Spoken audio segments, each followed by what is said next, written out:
So, a while ago, you may remember I went on an amazing trip. I went over to America to attend something called ETAR, which stands for the Eastern Traditional Archery Rendezvous. Now, I've been meaning to do a little video on this since before I went, actually, but things have been a bit crazy, so I haven't really had a chance. But I wanted to talk to you a little bit about ETAR and the amazing experience that it was and the amazing people that I met. But before I do that, I've got to tell you how it came into being. You may well know a fellow YouTuber by the name of Reges, who runs 3D Archery and Archery 101, the YouTube channels.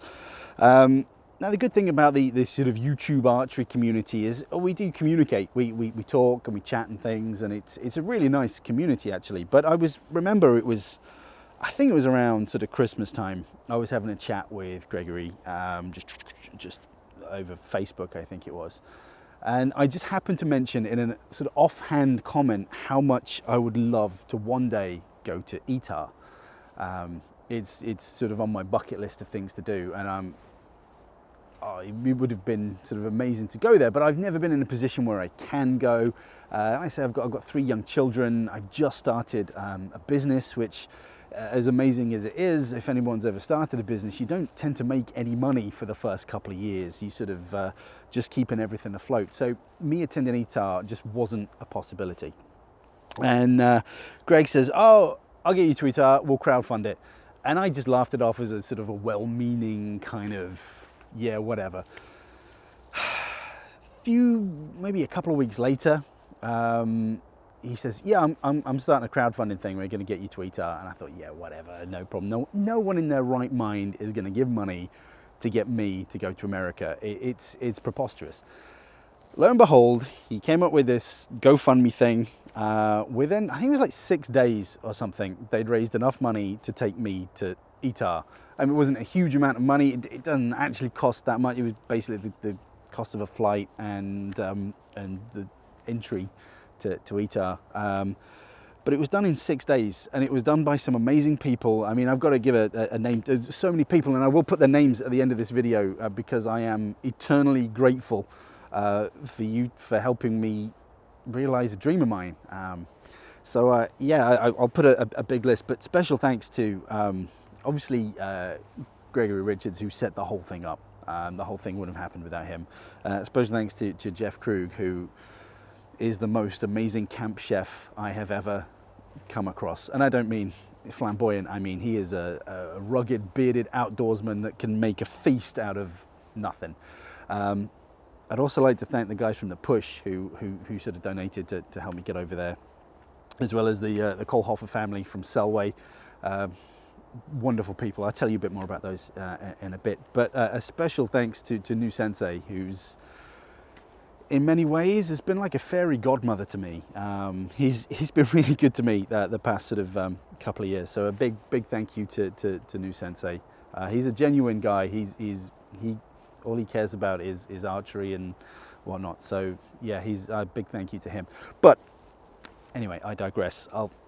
There'll be more thank yous at the end of the video, but I just wanted to mention those especially.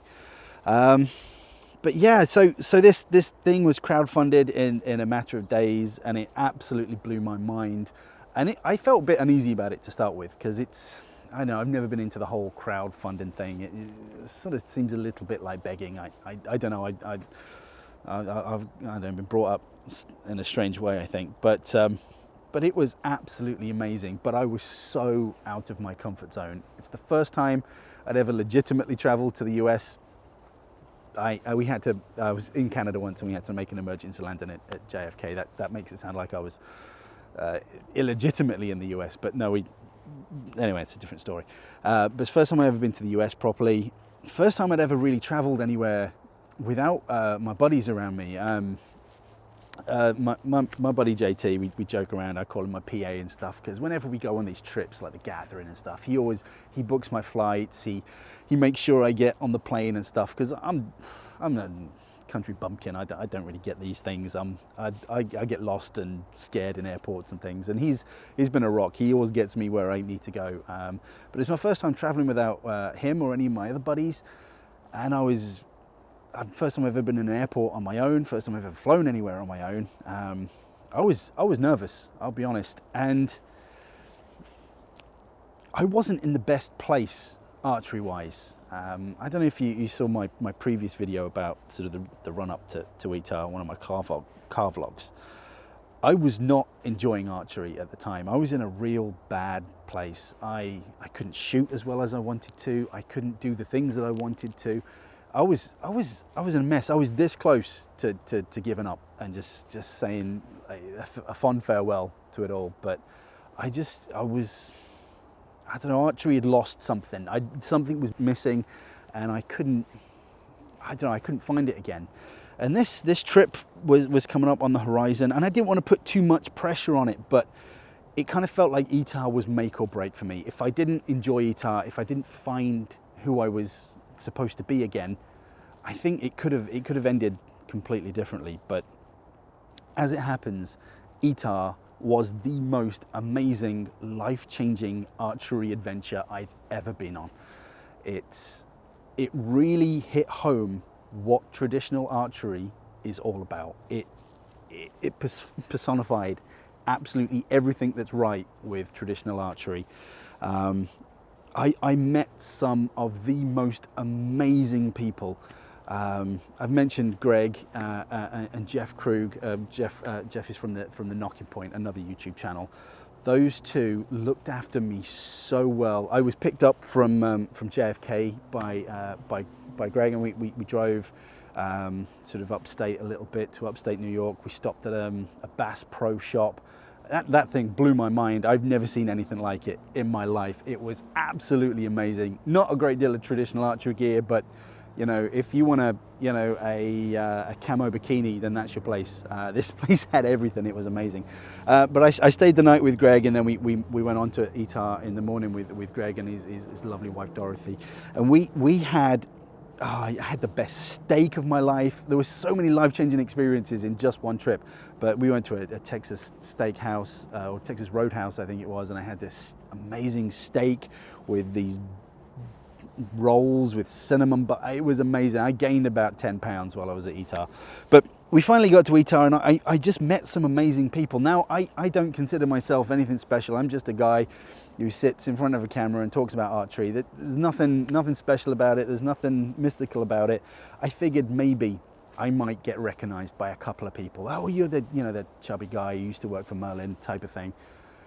I couldn't go anywhere without someone stopping me and telling me how some of my videos have helped them in their archery, how they got into archery because of me, and it blew my freaking mind. I never expected anything like that. It was so amazingly humbling and awe-inspiring to talk to these people who I've never met before in my entire life, but it blew my mind, and it was such an amazing experience to meet these people and to shoot with a couple of them. I met a real nice couple of guys from Australia. These guys, they were exactly what it means to be traditional archers. They had exactly the right attitude. They were so much fun. And weirdly, I'd recently sold the bow on eBay, and this guy Reese turns up with the bow that he's bought, and it was just amazing. It was just a whole experience of just being like a child at Christmas. My eyes were wide, my face hurt from smiling so much. I think there were about 9 courses set on the side of this sort of ski resort. I don't think it's a functioning ski resort anymore, but there's 9 courses, and you got the pick of them. You can go and shoot whatever you want, whenever you want. It was amazing, but there was no scoring, there was no competition, as it were. It was just shooting, and that did me the world of good.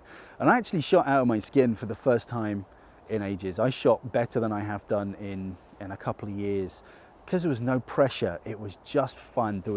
I went around a lot of time with Greg and Jeff and just every group we went around with a huge group at one point. I think there was about 20 people in our group, and it was just wall-to-wall laughter the whole time. It was just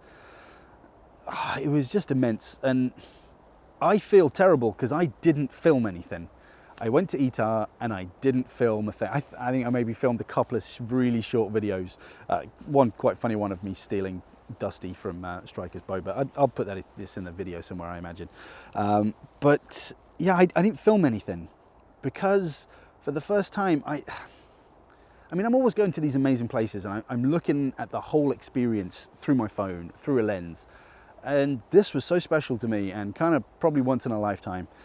And I wanted to experience it with my own eyes. I wanted to experience it completely rather than disjointed from it from looking through a lens. So I didn't actually film anything, but Jeff did and Greg did, and they've kindly sent me the footage. So I'm going to play some of the footage for you, probably while I'm babbling on and you know, leave you with a bit more of the footage. But I've got hours and hours of footage to go through, and every time I do, it's reliving some of the most amazing memories.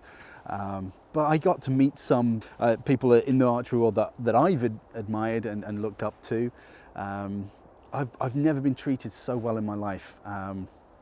The first thing was I sort of met up with the Kohlhofers from Selway, as I mentioned earlier, and they just enveloped me into the family. They were feeding me, they were giving me beers, they really looked after me. They are some of the most wonderful people I've ever met, and it's a real surreal moment. I'm sitting there sort of by their camper, and we had what they called a trash can dinner, which was food cooked in a bin. Basically, it was a sterile bin, but it was a bag of vegetables and meat and all sorts. And I was sitting there with the Kohlhofers. I was sitting there with Joel Turner. I was sitting there with Tom Clum Senior. It was just a really surreal moment for me. It kind of blew my mind a little bit. But that was a really special experience. They really took me in and made me feel like one of the family. The guys from the Push, they took me in. They fed me some venison that they'd harvested in a form of a taco.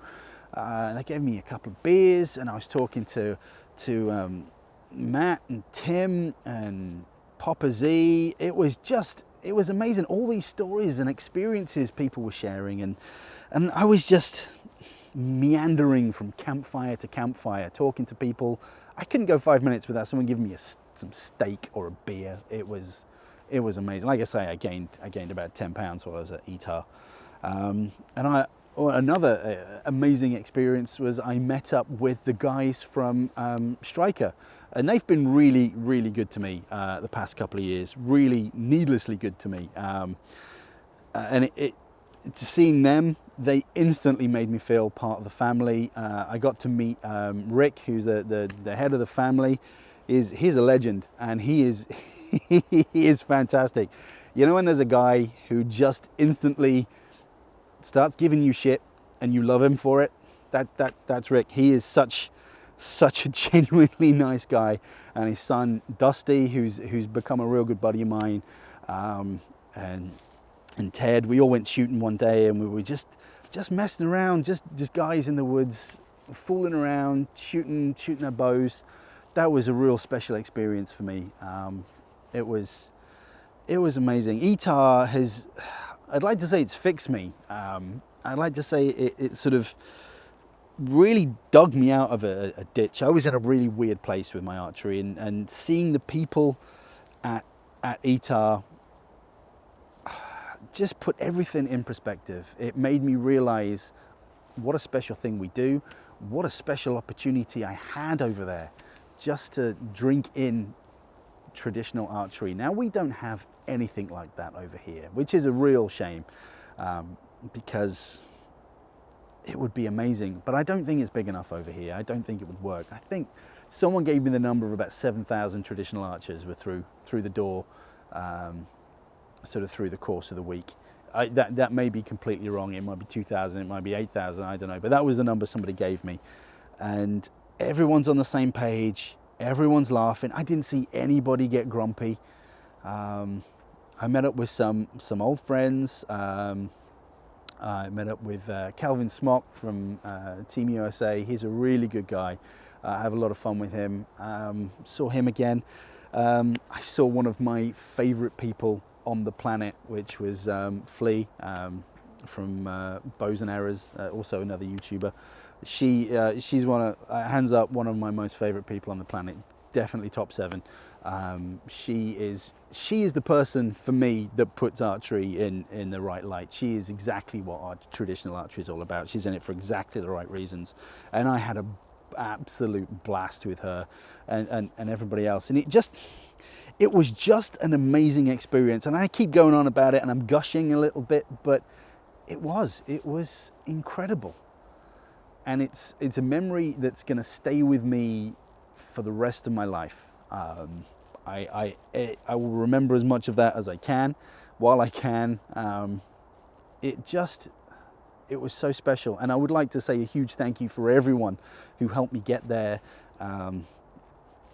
It was truly humbling, and I didn't feel like I deserved it, and I didn't feel like I was worthy, but it was the most amazing trip. And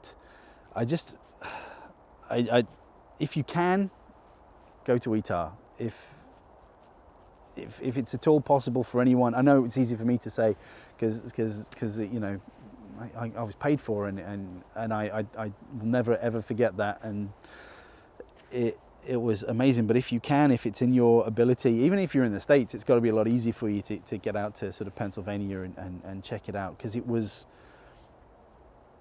ETAR is traditional archery. I'd say it's the heart of traditional archery from what I've seen. I mean, it's the first time in America, and there may be something else, but it was incredible. Another moment that really blew my mind was the Push family campfire. Now, there was a big campfire. There was everyone in the archery world was sort of sitting around this campfire, talking, swapping archery stories, and it was amazing. They interviewed me for the podcast. It was mind-blowing, and just to meet up with the people that I've only ever spoken to online, like Drew from Selway. We talk a lot online. It's the first time I've ever actually met him. The man is a legend. I love that guy. We got into a bit of a debate about Star Wars versus Lord of the Rings, but that's for another time. But it was amazing, and everyone was so passionate about what they do. Everyone was they eat, slept and breathed traditional archery, and that was so refreshing. I'm trying to think what else happened. Everything happened. I met up with Jonathan Karch from Three Rivers. That was mind-blowing. I've followed Three Rivers for years. That was the benchmark of archery, traditional archery stores. I met up with him and had a real good chat with him. I met with John Wirt from Lancaster Archery. These people knew who I was. I had no idea. It was mind-blowing. And anyway, I've rambled on. I've gushed way too much. Needless to say, it was just the most amazing experience I think I've ever had. It blew my mind. So please enjoy the footage that I've put over this and whatnot. And a huge thank you to Jeff Krug and Gregory Richards. They were the kind of pioneers of this. It wouldn't have happened if it wasn't for them. So thank you so much. Yeah, that was me. I'm sorry it's been a bit of a rambler, but I just wanted to get across how awesome it was, and I hope through the footage it's shown how incredible it was. It certainly blew my mind. But thank you for watching. Thank you for anyone that helped me get there and realize a dream of mine, as it has been for a very, very long time. So yeah, anyway, you take care, shoot straight. I'll see you on the internet. Bye-bye.